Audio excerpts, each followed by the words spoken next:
sore Sobat 7. Hari ini gue Velita bakal nemenin kalian di Sobat 7 Kepo. Nah, narasumber hari ini tuh kayak berbau-bau mistis gitu. Nah, kita bakal ngekepoin seorang content creator yang suka ngebahas tentang horor. Kepo gak sih siapa? Yuk, daripada penasaran nih, gue kasih VT berikut ini. Setelah itu ada salah satu murid itu yang datang maju ke depan dan bilang kepada gurunya, "Bu, Ibu bisa lihat saya." Akhirnya gurunya ini pingsan. Kemudian pas bangun itu udah ada di rumah warga. Nah, gimana nih VT-nya? Kayak menyeramkan atau gimana? Kita langsung aja yuk panggil bintang tamu hari ini. Mas Aan Muhammad. Yeay. Hai Mas. Halo, selamat siang. Halo. Hai. Halo Kak Elita, gimana kabarnya? Baik, Alhamdulillah. Mas Aan gimana? Baik, sama. Oke, jadi aku nih mau nanya nih, Mas Aan ini kan di TikTok namanya tuh Jangki Dausat ya. Itu tuh Iya. di asal mulai tuh kayak gimana? Asal mulai tuh apa sih Mas Jangki Dausat itu? Jangki Dausat itu nama ya. Jadi sebenarnya itu nama anak saya sebenarnya. Cuman saya kutip di situ aja. Kalau nama saya asli ya itu Aan tadi. Oh gitu. Terus konten-konten TikTok dari Mas Aan ini tuh berasal dari kisah nyata atau gimana sih Mas? Atau kisah nyata pribadi gitu? Sebenarnya banyak yang tanya ya, dari beberapa orang itu ada yang tanya ini asli nggak nih? Kemudian ada juga yang mengamini, wah iya ini kayaknya bener nih gitu kan. Tapi sebenarnya ada beberapa kategori ya di beberapa video saya itu setidaknya ada 3-4 kategori. Yang pertama itu video-video tentang horor fantasi. Nah, horor fantasi ini biasanya kita mengandalkan imajinasi untuk membuat sebuah alur cerita seakan-akan kita itu memang yang mengalami. Nah, itu. Kemudian ada juga cerita tentang mistisisme Islam atau hal-hal mistik yang ada di dalam Islam gitu. Nah, biasanya ini kita ambil dari biografi, kemudian kita ambil dari cerita-cerita masyarakat atau bahkan dari mulut ke mulut seperti itu. Kemudian ada juga yang memang cerita ini pure fiksi. Jadi ya emang fiksi gitu. Kemudian ada juga yang kayak memang konten atau video daur ulang. Jadi kita ambil dari beberapa konten yang ada, kita dari website, dari internet, kemudian kita olah lagi seperti itu. Nah, kalau misalkan tadi kan Mas udah nyebutin tuh ada beberapa. Terus kalau misalkan untuk saat ini fokus konten dari Mas Aan tuh lebih kemana sih Mas? Sebenarnya awalnya kita itu ya horor tapi horor yang klasik gitu. Jadi pure horor gitu. Jadi bukan yang berkaitan dengan thriller atau ada seperti kasus-kasus yang seperti pembunuhan atau apa, enggak. Kita hanya pure gaib gitu kan gitu. Itu kalau misalkan mereka tuh ada orang-orang yang ngirimin cerita ke Mas Aan terus Mas Aan bahas gitu atau kayak gimana Mas? Ya ada beberapa yang seperti itu. Jadi kita buka kemudian kita persilahkan orang-orang untuk kirim cerita, dan ada juga yang memang kita ambil dari sumber-sumber dari ya berbagai sumber ya Kak ya. Ada juga dari internet, ada juga yang memang asli ini cerita kan gitu. Kalau untuk tema horor sendiri kita emang beda. Jadi horornya berbau horor klasik. Jadi urban legend, jadi horor yang memang udah kesebar ke masyarakat itu. Cerita-cerita umum, cerita-cerita waktu kita kecil seperti itu. Terus Mas, itu kan kayak ada orang-orang tuh yang ngasih submission gitu ke Mas. Itu Mas tuh menanggapinya tuh kayak gimana sih? Emang benar Mas Aan tuh punya indra keenam atau kayak gimana sih Mas? Nah itu kita kembali lagi ke kategori tadi ya. Itu sebenarnya semacam ini horor fantasi gitu. Jadi ada beberapa yang memang kita kembali lagi kita ambil dari cerita-cerita orang. Cerita orang kita kemas sedemikian rupa, kemudian kita membuat sebuah alur cerita gitu. Kemudian ada yang tadi yang horor fantasi. Jadi mengandalkan imajinasi kita, seakan-akan kita itu mengalami kejadian itu, kemudian kita buat sebuah alur cerita. Nah itu, kemudian kita suguhkan ke netizen misalnya. Itu. Kalau ditanya ini benar atau enggak ya, ada beberapa ini sih sebenarnya. Jadi apa ya, kita ambil dari sumber kemudian kita olah sendiri, dan ada juga yang memang ini asli dari sumber-sumber itu, bukan gitu. Untuk kebenarannya ya masih belum ini sih ya. Itulah kenapa di bio saya itu ada tulisan pekuliar, ada horor fantasi, ada fiksi itu sebenarnya. Pekuliar di sini kan artinya memang belum terverifikasi gitu. Ini benar atau enggak. Jadi ketika kita baca atau dengar itu masih agak canggung gitu. Ini benar enggak nih? Nah itu namanya pekuliar gitu yang kita ngerti sampai sekarang gitu. Oh gitu. Terus kalau misalkan Mas sendiri nih kayak punya kayak misalkan ada di suatu ruangan terus kayak merasakan hal-hal yang nggak enak gitu, Mas tuh kayak punya indera yang apa sih Mas namanya kayak ngerasain gitu, ada feeling nggak enak gitu nggak sih? Ya itu sih sebenarnya semua orang sebenarnya punya ya hal-hal apa ya semacam itu. Saya kira semua orang punya. Ada rasa nggak enak, ada rasa merinding, ada bulu kuduk berdiri dan semacamnya itu. Itu dari kapan sih Mas kayak punya ada rasa kayak merasakan hal yang nggak enak itu dari kapan Mas? Baru-baru ini atau kayak dari kecil gitu? Jadi dari awal itu kita dari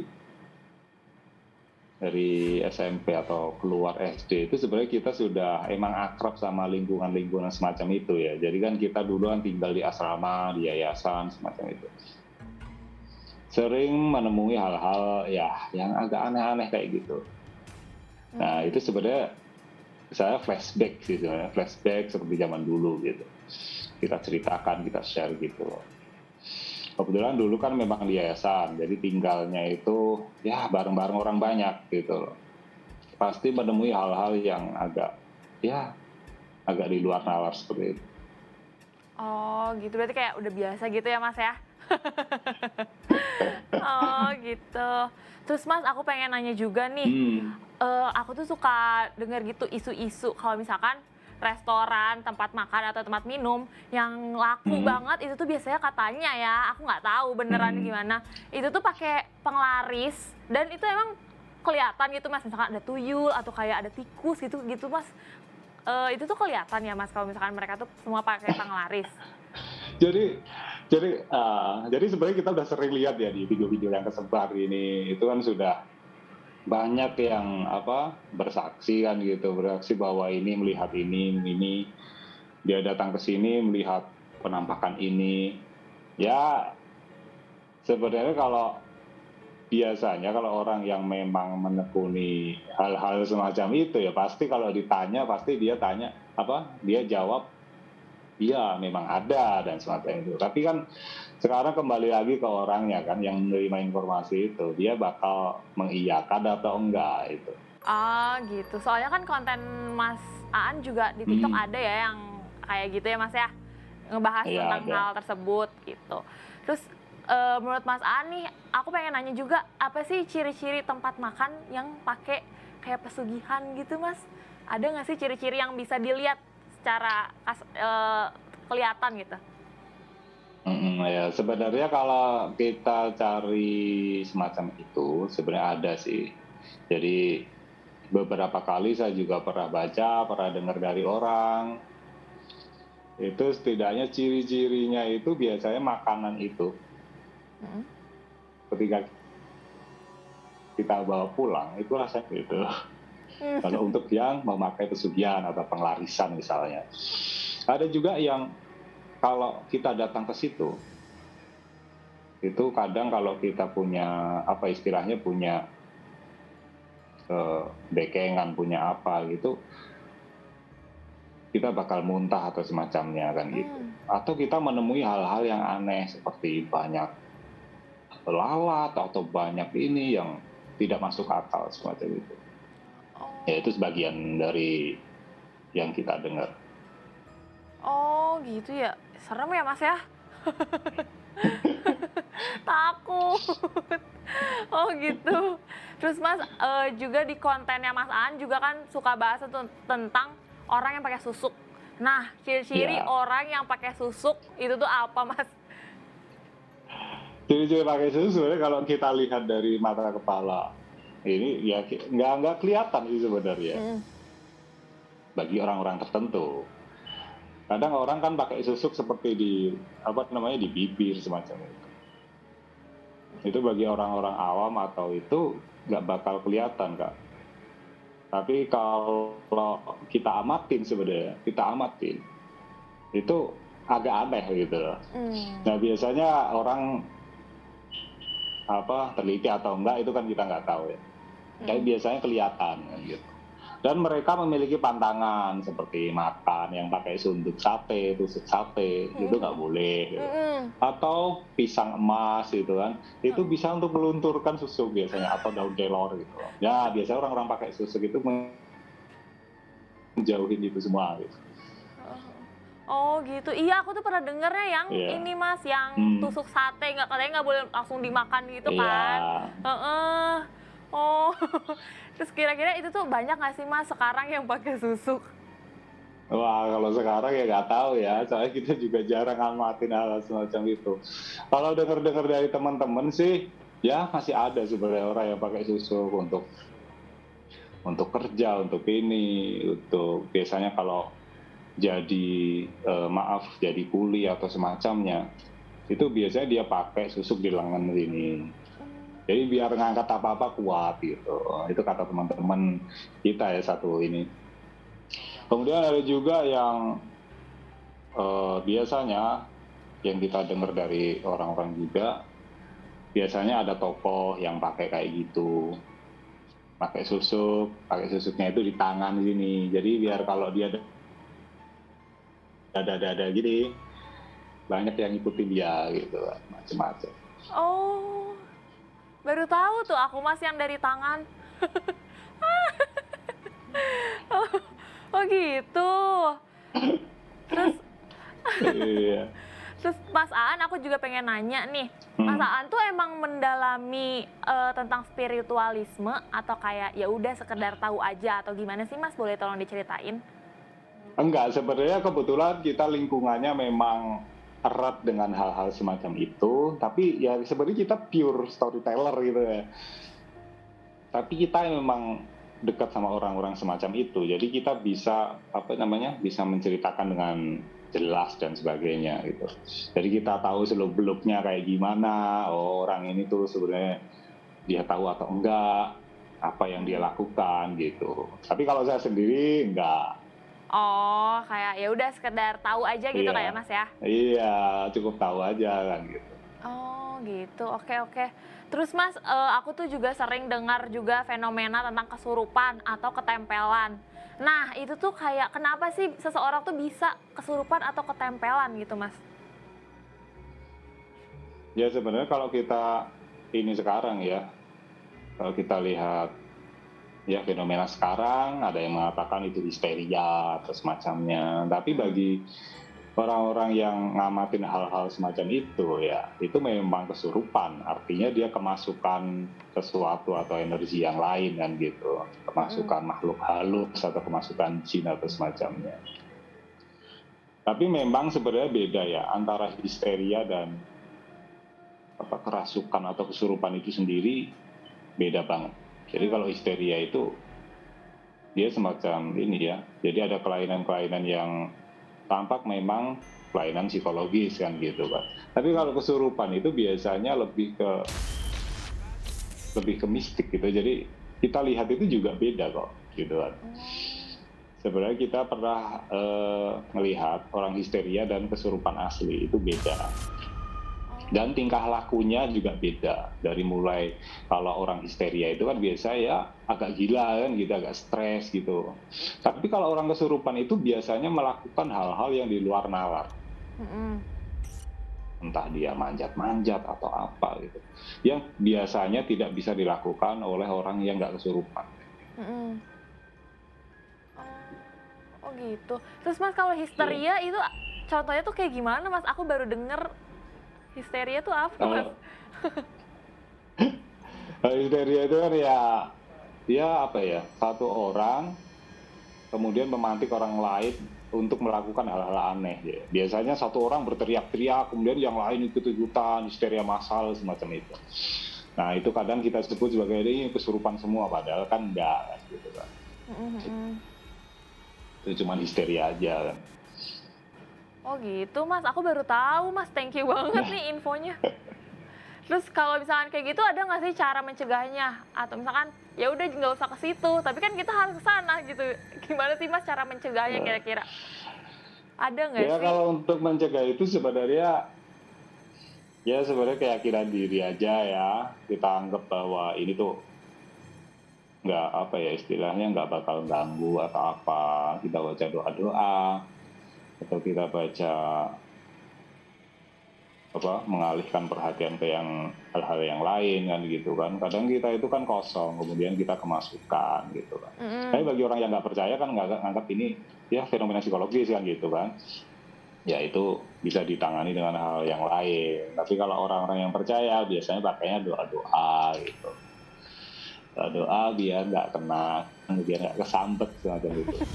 Selanjutnya nih Mas ya, kan Mas Aan juga sempat sering cerita tuh tentang mukjizat dari beberapa kisah kiai di masa lampau. Nah contohnya tuh juga ada yang katanya bisa mengganti bahan bakar dengan air putih. Nah dan juga kiai itu bisa menebak isi hati dari tamu-tamunya yang datang. Nah itu tuh gimana sih Mas kira-kira ngebedain mukjizat sama ilmu hitam?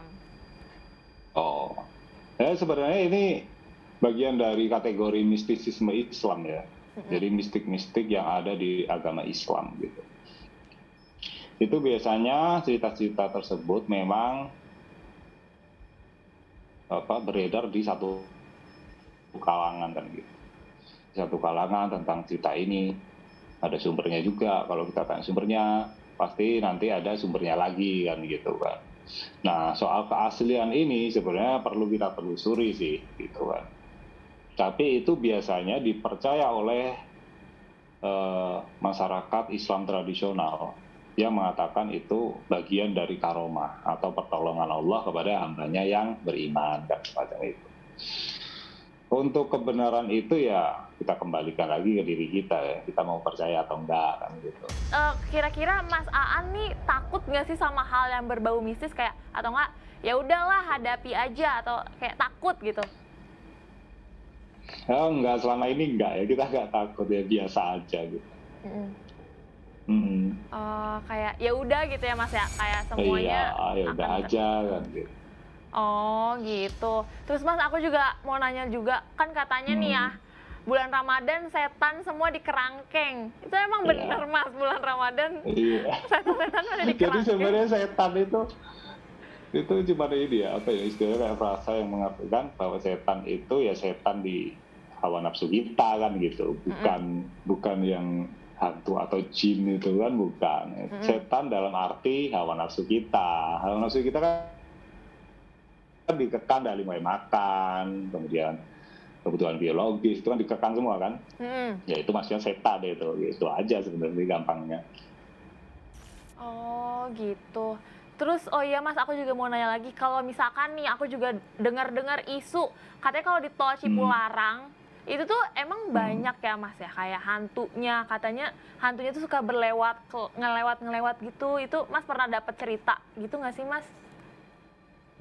Kebetulan saya belum pernah dapat cerita itu ya. Ya, jadi kebenarannya nggak tahu saya juga.